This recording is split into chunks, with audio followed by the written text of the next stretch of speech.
आपके अपने YouTube channel global science IQ में आप सभी लोगों का मैं हार्दिक स्वागत करती हूँ। आशा करती हूँ आप सभी लोग बहुत ही अच्छे होंगे और आपकी स्टडी भी बहुत ही अच्छी चल रही होगी। तो जैसा कि आप सभी लोगों ने थंबनेल में देख ही लिया होगा, आज से हमने आपका एक न्यू चैप्टर स्टार्ट कर दिया है जिसका नाम है पृष्ठ रसायन, जिसे इंग्लिश में कहा जाता है सरफेस केमिस्ट्री।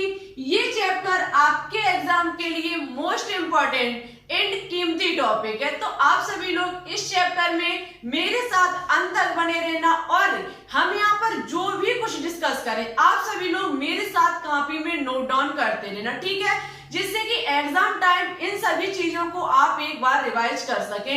यदि ओनली आप वीडियो को देखते रहोगे इससे आपको कोई भी बेनिफिट नहीं मिलेगा। जो भी हम यहाँ पर डिस्कस करें मेरे साथ उन सभी चीजों को नोटबुक में नोट डाउन करते चलना, ठीक है। और इस बात का विशेष ध्यान रखना, ये चैप्टर से आपके एग्जाम में हर ईयर एक ना एक क्वेश्चन अवश्य ही पूछा जाता है, ठीक है। तो इस चैप्टर को आपको बहुत ही डिटेल और बारीकी से पढ़ना पड़ेगा और हम यहाँ पर जो कुछ भी इस चैप्टर के अंतर्गत इंपॉर्टेंट होगा सब कुछ लेकर के आएंगे, ठीक है। तो मेरे साथ अंत तक बने रहना। तो फिर टाइम ना वेस्ट करते हुए चलिए बात करते हैं आज के टॉपिक पर। उससे पहले यदि अभी तक आपने हमारे चैनल को सब्सक्राइब न किया हो तो प्लीज एक बार इसे सब्सक्राइब करके बेल आइकन को प्रेस ऑल पर क्लिक कर लें, जिससे कि हमारी आने वाली वीडियो के नोटिफिकेशन आप तक सबसे पहले पहुंच सके, ठीक है। तो फिर चलिए बात करते हैं टॉपिक पर, नजर डालते हैं बोर्ड की तरफ। देखो इस टॉपिक में सबसे पहले हम डिस्कस करेंगे पृष्ठ रसायन के बारे में कि पृष्ठ रसायन होता क्या है। उसके बाद हम आपको अधिशोषण पढ़ाएंगे, अवशोषण पढ़ाएंगे, साथ ही साथ हम आपको अधिशोषण के प्रकार के बारे में भी जानकारी देंगे। बहुत ही इंपॉर्टेंट आज की क्लास रहेगी। आज की क्लास बेसिक क्लास रहेगी। जब तक आपको बेसिक चीजें पता नहीं होंगी आप अन्य चीजों को नहीं सीख पाओगे, ठीक है। तो आज की क्लास हमारी बेसिक क्लास है पृष्ठ रसायन के बारे में। देखो सबसे पहले हम पृष्ठ रसायन की डेफिनेशन पढ़ेंगे, उसके बाद हम आपको इसको समझाएंगे। यहाँ पर लिखा हुआ है कि रसायन विज्ञान की वह शाखा जिसके अंतर्गत पृष्ठ, जिसे कहा जाता है सतह अथवा अंतः पृष्ठ पर होने वाले प्रक्रमों का अध्ययन किया जाता है, पृष्ठ रसायन कहलाती है। यहाँ पर जो आपकी पृष्ठ रसायन है आपको इस चैप्टर के नाम से ही समझ में आ रहा होगा कि इसका क्या मतलब है।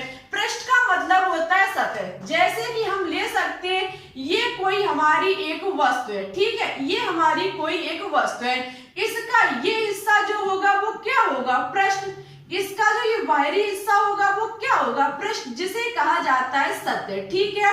और इसका जो अंदर का हिस्सा होगा ये, इसे कहा जाता है स्थूल। क्या कहा जाता है, स्थूल।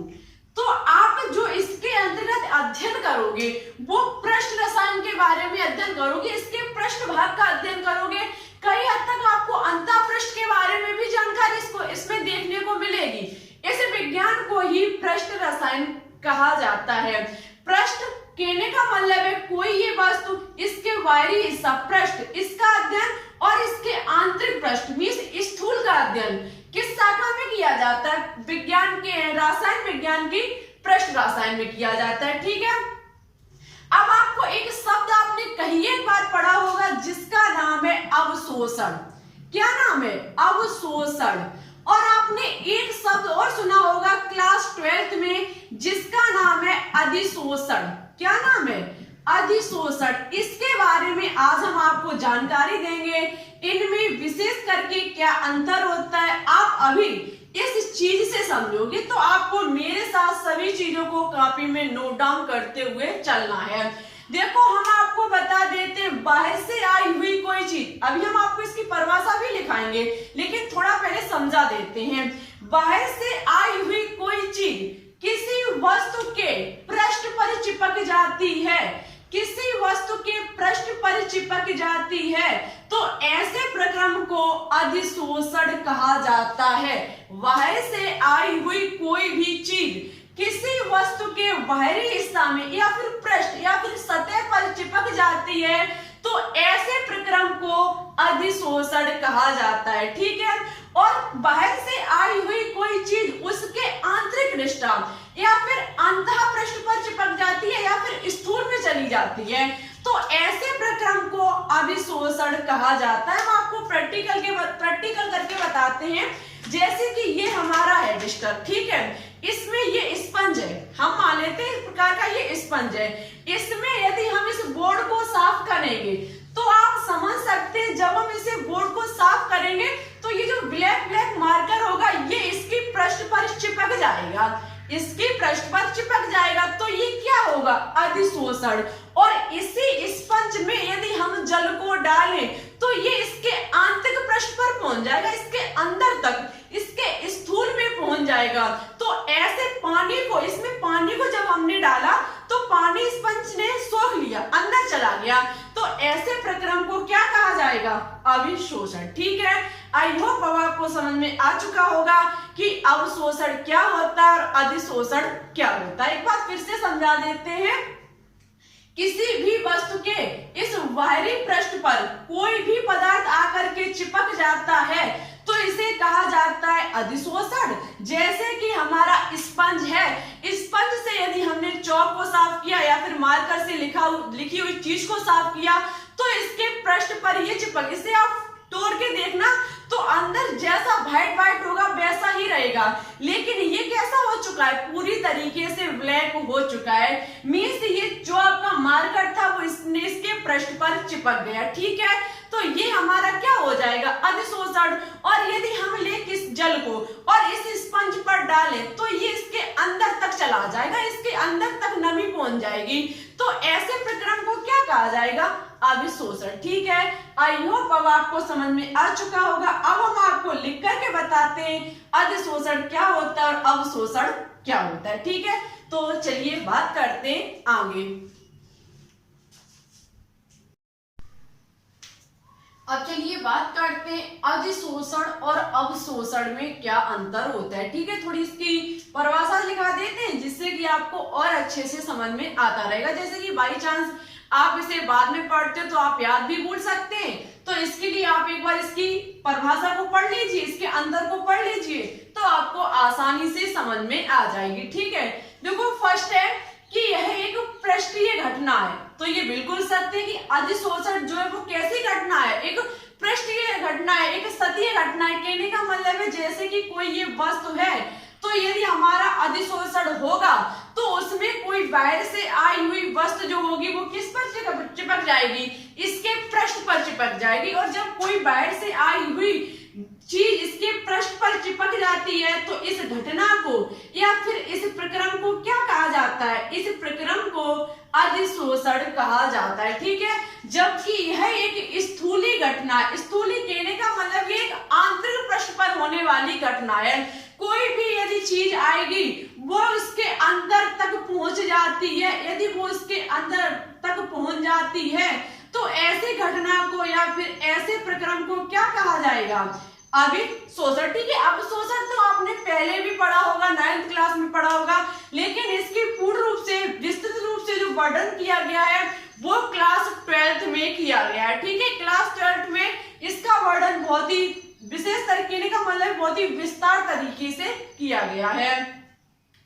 आगे लिखा हुआ है कि किसी ठोस या द्रव की सतह पर, किसी ठोस या फिर द्रव की सतह पर पदार्थ के अणुओं तथा ग्रहण करने का प्रक्रम अधिशोषण कहलाता है।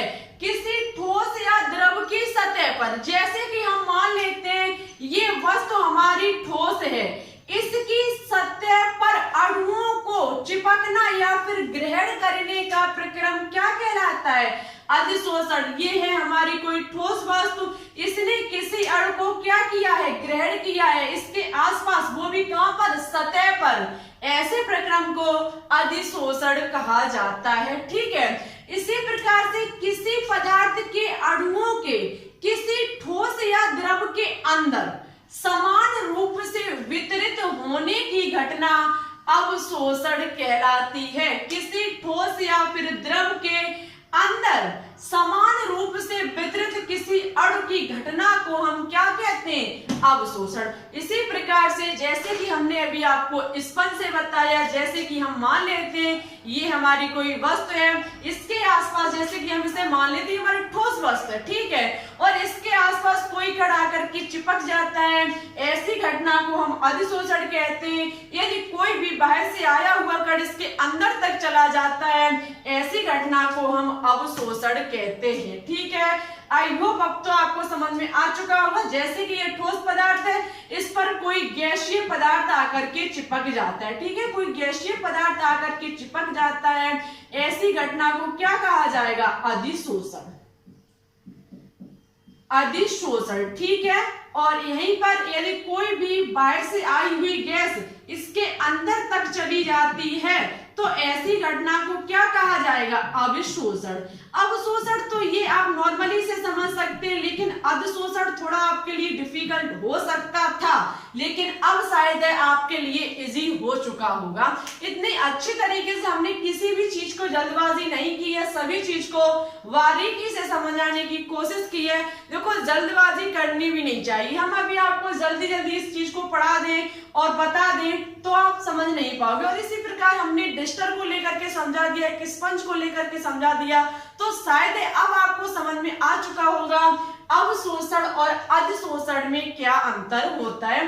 यहाँ पर एक पॉइंट और लिखा हुआ है जो कि वेरी वेरी इंपॉर्टेंट पॉइंट है, कि वह पदार्थ जो कि पृष्ठ पर संचित होता है उसे अधिशोषित कहा जाता है। बहुत ही बारीकी से इस पॉइंट को आप पकड़ना। वह पदार्थ जो कि पृष्ठ पर संचित होता है उसे अधिशोषक कहा जाता है, और जिसके पृष्ठ पर होता है, जिसके पृष्ठ पर अधिशोषण होता है, वो हमारा अधिशोषक कहलाता है। चलिए हम इस चीज को भी स्पष्ट करते हैं। इस चीज को बहुत बारीकी से स्पष्ट करेंगे। देखना, जैसे कि हमारी कोई भी ये वस्तु है जो कि हमारी ठोस अवस्था में है, जो कि कैसे है? ठोस अवस्था में। इस पर आया हुआ कोई पदार्थ संचित हो जाता है, इसकी सतह पर आया हुआ कोई पदार्थ कैसा हो जाता है? संचित हो जाता है। इस संचित हुए पदार्थ को हम क्या कहेंगे? अधिशोषित। जो पदार्थ आकर के चिपकेगा वो हमारा अधिशोष कहलाएगा, और जिस पदार्थ पर चिपकेगा वो हमारा अधिशोषक कहलाएगा। क्या कहलाएगा? अधिशोषक। वो पदार्थ हमारा क्या कहलाएगा? अधिशोषक। जैसे कि हमारा ये है डस्टर, ये है हमारा स्पंज। इस पर यदि हम जल को डालें, बहुत बारीकी से समझना, यदि हम इसमें जल को डालें तो जल क्या होगा? इसके अंदर चला जाएगा, इसकी नमी अंदर तक पहुंच जाएगी। तो ये जल जो होगा वो हमारा अधिशोष्य होगा, जो इसके अंदर गया या फिर इस पर चिपक गया। यदि चिपकने का मतलब है जैसे कि हम इसे साफ कर दें तो ये व्हाइट जो आपका मार्कर है उसका ये कलर इस पर चिपक जाएगा। जो चिपकेगा, जो संचित होगा वो हमारा अधिशोष्य कहलाएगा, और जिस पर चिपकेगा, ये जैसे कि स्पंज पर चिपका, तो वो हमारा अधिशोषक कहलाएगा। ठीक है, यदि पानी को डालें तो पानी हमारा अधिशोष्य होगा, और स्पंज जो होगा वो अधिशोषक होगा। आई होप आपको पूरी तरीके से समझ में आ चुका होगा। मन में किसी भी प्रकार का डाउट हो अधिशोषण और अवशोषण से लेकर के तुरंत कमेंट सेक्शन में लिख देना। हम आपको नेक्स्ट क्लास में 101% समझाने की कोशिश करेंगे। ठीक है, 101% समझाने की कोशिश करेंगे। चलिए अब हम बात करेंगे अधिशोषण के प्रकार पर। देखो, अधिशोषण प्रकार दो होते हैं, एक हमारा भौतिक होता है, दूसरा हमारा रसायन होता है। बहुत ही बारीकी से इसके बारे में बताएंगे। यदि आप इसकी स्क्रीनशॉट लेना चाहें तो ले सकते हैं, हम लिख देते हैं। यहाँ पर क्या हो जाएगा? पृष्ठ पर संचित होता है, अधिशोष्य कहलाता है। ठीक है, क्या कहलाता है? अधिशोष्य। ठीक है, जबकि पृष्ठ पर अधिशोषण होता है वही हमारा क्या कहलाता है? अधिशोषक। क्या कहलाता है? अधिशोषक।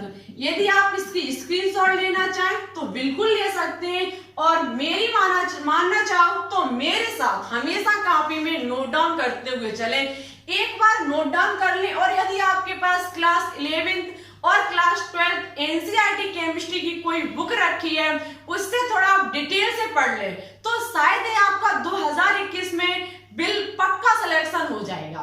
ठीक है, थोड़ा अपनी स्टडी को बढ़ा दीजिए, थोड़ा मेहनत बढ़ा दीजिए, सिलेक्शन होकर के रहेगा। ठीक है, तो ले लीजिए स्क्रीनशॉट। बात करते हैं अब किस पर? अधिशोषण के प्रकार पर। चलिए अब बात करते हैं अधिशोषण के प्रकार पर। देखो, अधिशोषण को दो भागों में बांटा गया है। एक तो भौतिक अधिशोषण और दूसरा हमारा होता है रासायनिक अधिशोषण।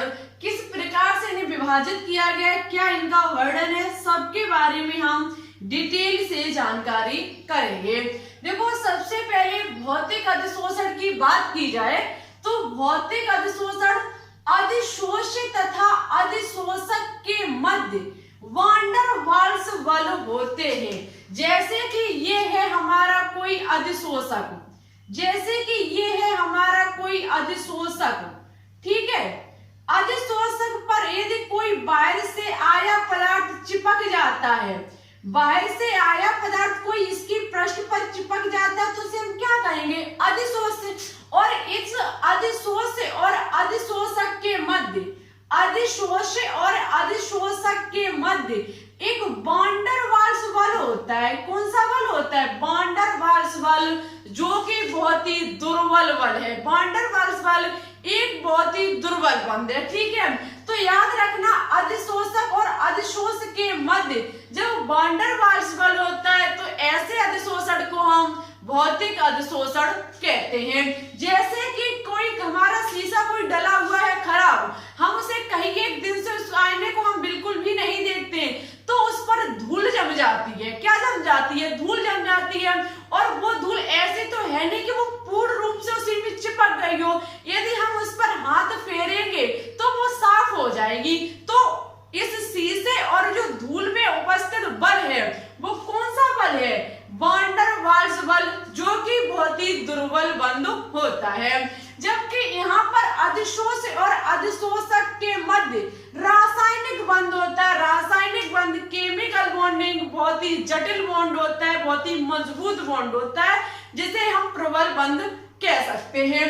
तो याद रखना, जो भौतिक अधिशोषण होता है उसमें वान डर वाल्स बल होता है, किसमें, अधिशोषक और अधिशोष के मध्य। जबकि यहाँ पर अधिशोषक और अधिशोष के मध्य रासायनिक बंध होता है। यहाँ पर हमने आपको उदाहरण के तौर पर बताया, जैसे कि पुराना डला आईना, कहीं एक दिन से उसमें आप अपना फेस नहीं देखते हैं, ऐसे ही वो खराब डला हुआ है, उस पर धूल के कण जम जाते हैं। उससे भी यदि हम हाथ फेरेंगे तो वो धूल के कण हमारे कैसे हो जाएंगे, साफ हो जाएंगे, हट जाएंगे वहां से।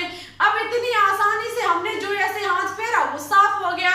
तो आप समझ सकते हो, उस शीशे को हम मान लेते हैं अधिशोषक है, और जो धूल के कण आकर के उस पर चिपक गए वो हमारे अधिशोष से। उनके मध्य बहुत ही एक दुर्बल बंध उपस्थित है, वो कौन सा है, वान डर वाल्स बल, ठीक है।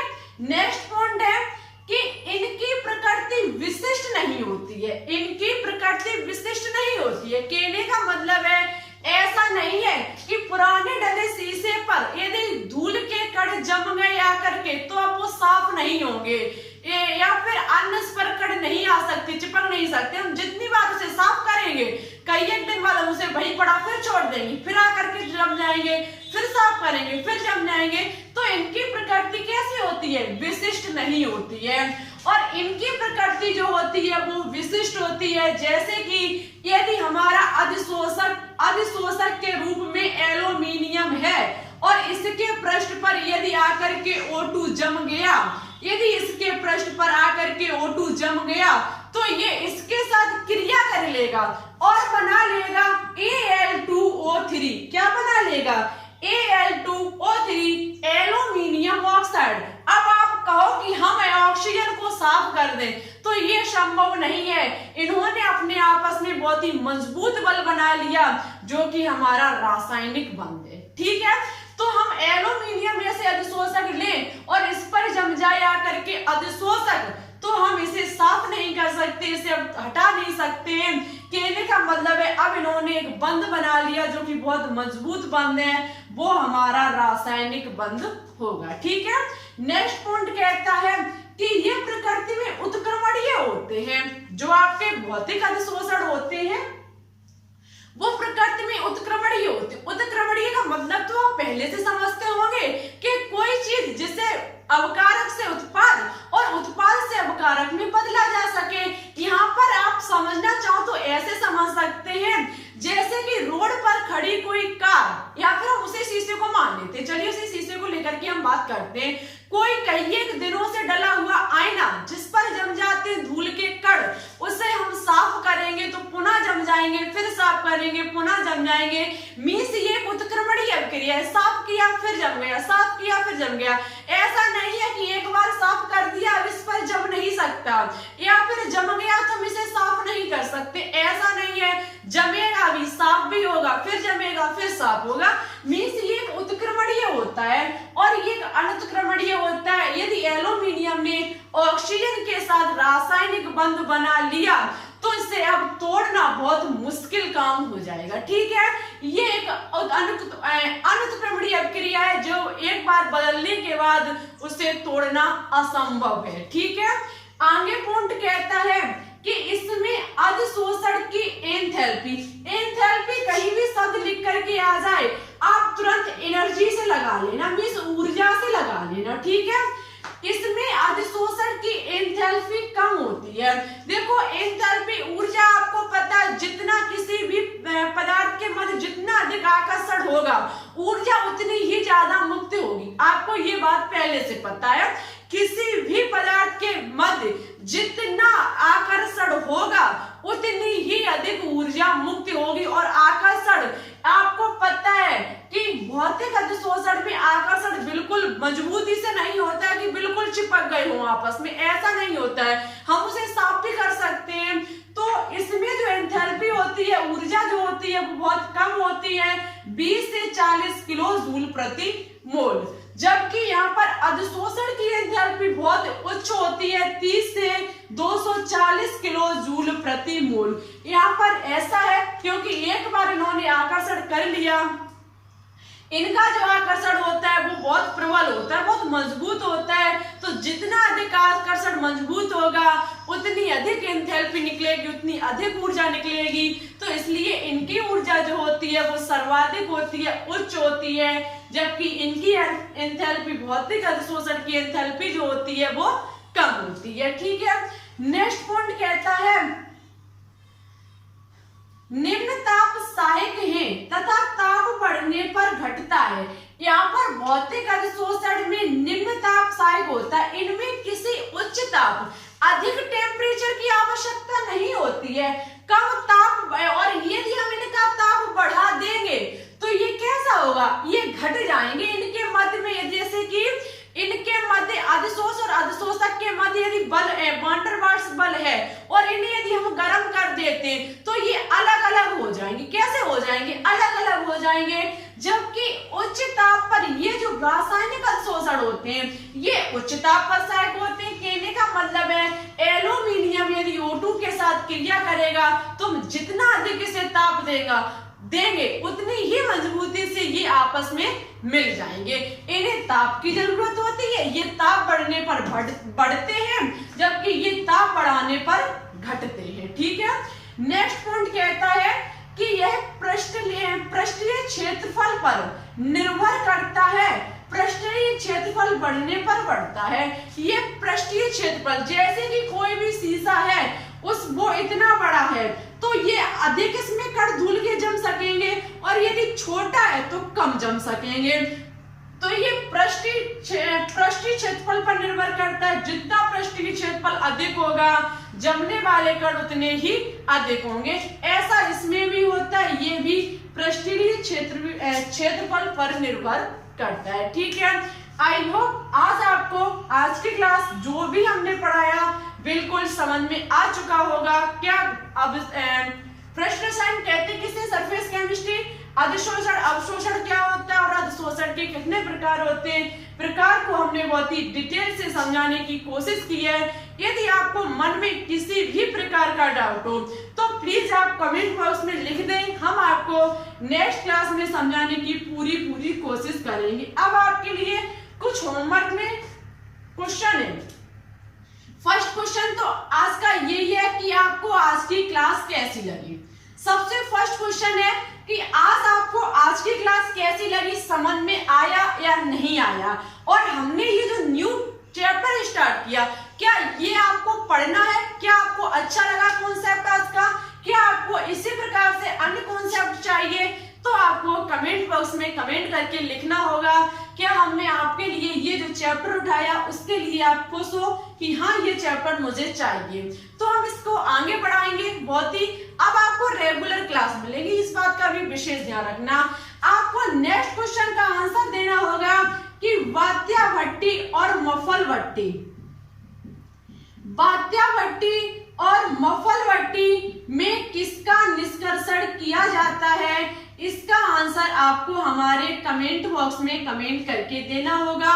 वात्या भट्टी और मफल भट्टी में किसका निष्कर्षण किया जाता है। ज्यादा से ज्यादा स्टूडेंट इस क्वेश्चन का आंसर दें। पिछली क्लास में हमने आपको शायद क्वेश्चन पूछा था कि आपको प्रत्येक संकरण के क्या लिखने पड़ेंगे, आकृति। ओनली 2 स्टूडेंट ने आंसर राइट दिया, उनके लिए सबसे पहले हमारी तरफ से धन्यवाद। आपने कम से कम आंसर तो दिया और आंसर भी राइट है। नाम है हिमांशी और शीता जाट, इन 2 स्टूडेंट ने बिल्कुल सही और अच्छे से दिया।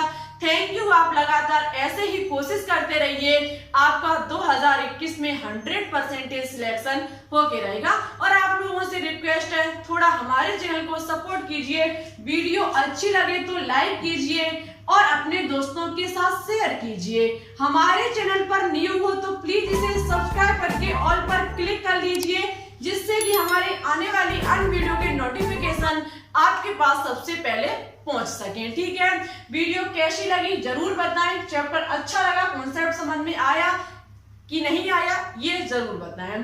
तो आज के लिए बस इतना ही, लेकिन आपसे उससे चलते चलते एक बात और कहना चाहती हूँ कि प्लीज थोड़ा सपोर्ट कीजिए, थोड़ा चैनल को सपोर्ट कीजिए। जल्दी ही आपके 1000 सब्सक्राइबर हमारे कंप्लीट करा दीजिए, उतनी ही जल्दी आपकी लाइव क्लास चलनी शुरू हो जाएगी। हम आपके लिए, आप देख सकते हो पसीने में, आपके लिए जब हम इतनी मेहनत करते हैं, रेगुलर 2 वीडियो आपको देते हैं, तो इतना तो आप कर दीजिए कि थोड़ा वीडियो को दोस्तों के साथ शेयर करना। ठीक है, जो भी आप सोशल मीडिया यूज करते हो उन सभी पर एक बार हमारी वीडियो को शेयर कर दें, इससे आपको भी अच्छा लगेगा और हमको भी अच्छा लगेगा।